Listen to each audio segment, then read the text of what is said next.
सवेरे माधव ने कोठरी में जाकर देखा तो उसकी स्त्री ठंडी हो गई थी। उसके मुंह पर मक्खियां भिनक रही थी। पथराई हुई आंखें ऊपर टंगी हुई थी। सारी देह धूल से लथपथ हो रही थी। उसके पेट में बच्चा मर गया था। माधव भागा हुआ घीसू के पास आया।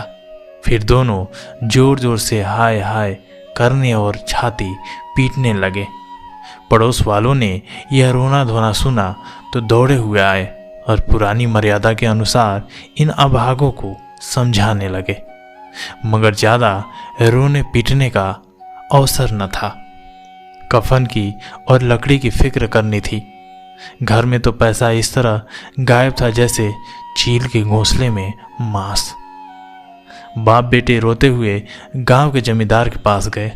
वह इन दोनों की सूरत से नफरत करते थे।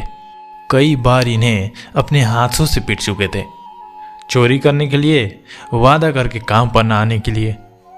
पूछा, क्या है बे घिसुआ, रोता क्यों है? अब तो तू कहीं दिखाई भी नहीं देता। मालूम होता है इस गांव में रहना नहीं चाहता। घीसू ने जमीन पर सिर रखकर आंखों में आंसू भरे हुए कहा, सरकार, बड़ी विपत्ति में हूं। माधव की घरवाली रात को गुजर गई। रात भर तड़पती रही सरकार। हम दोनों उसके सिरहाने बैठे रहे।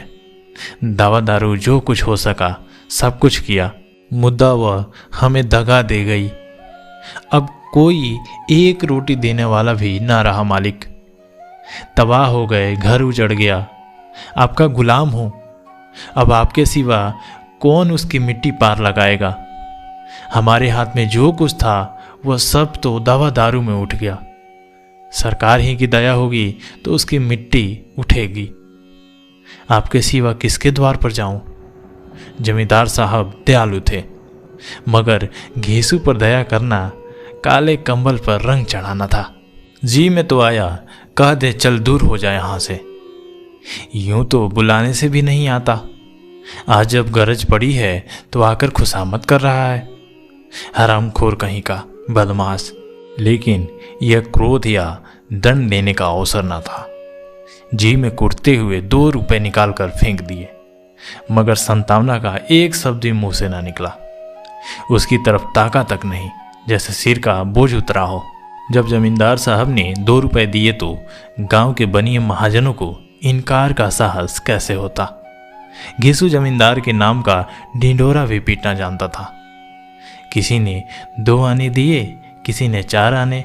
1 घंटे में घीसू के पास 5 रुपए की अच्छी रकम जमा हो गई। कहीं से अनाज मिल गया, कहीं से लकड़ी। और दोपहर को घीसू और माधव बाजार से कफन लाने चले। इधर लोग बांस वास काटने लगे।